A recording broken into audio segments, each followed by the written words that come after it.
সময়ের পরিপ্রেক্ষিতে একটি ছোট কবিতা।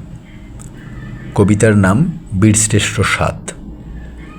কবিতার লেখক যুদ্ধে জনাব। সার্জিস আলম, তোর হয় না কথা, যখন তখন কি খাইস ভাঙলতা?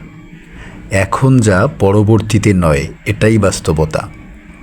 শূন্য মাতার ভাব যেন কাদর গতা। হাসনাত আবদুল্লাহ করে অভিনয়, তাতেই নাকি বাংলাদেশের হয়েছে জয়। সার্জিস আলম কয়, কিসের আবার ভয়? ভাবলে ভাবুন চামার, আরে ক্ষমতা আমার। আসিফ নজরুল কয়, দেখে শিখো হালকাতে নয়। ভাবটা থাকে যেন বাস্তবিক অর্থে দয়াময়। বাঙালি তো আজীব জাতি, হবে না ক্ষয়। উদ্ভ্রান্ত যুক্তিতর্কে বাংলা করেছি জয়। নাহিদ ইসলাম কয়, মিথ্যাতে মানুষ রয়। ছাত্রছাত্রী পরিষদ, একান্তে মাটিতে হবে লয়। জনজীবনের উৎকণ্ঠা, কষ্ট প্রাণে নাশ হয়।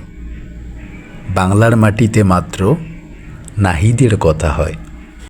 দেখা যায় না ভূত, সত্যি কি আসিফ মাহমুদ? পাপিষ্ঠ বান্দাই আজ মহানদের ধরছে খুঁত।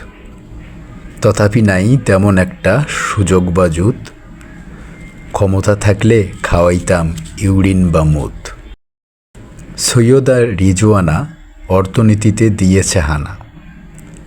মানুষের জন্যে করেছেন কি আছে জানা। অল্পতেই সে হয়েছে খুশি, আর মিলেছে ডানা। এ যেন মানুষ নয়, ছাগলের ৩ নাম্বার ছানা। ডাক্তারি মোহাম্মদ ইউনুস খায় শুধু সুদার ঘুষ। বাংলাদেশ কেন চালাচ্ছে প্রশাসন রুশ? চিন্তা ছাড়াই চলছে আর খাচ্ছে জুস। ইউনুসের চেয়ে ভালো প্রেসিডেন্ট বুশ।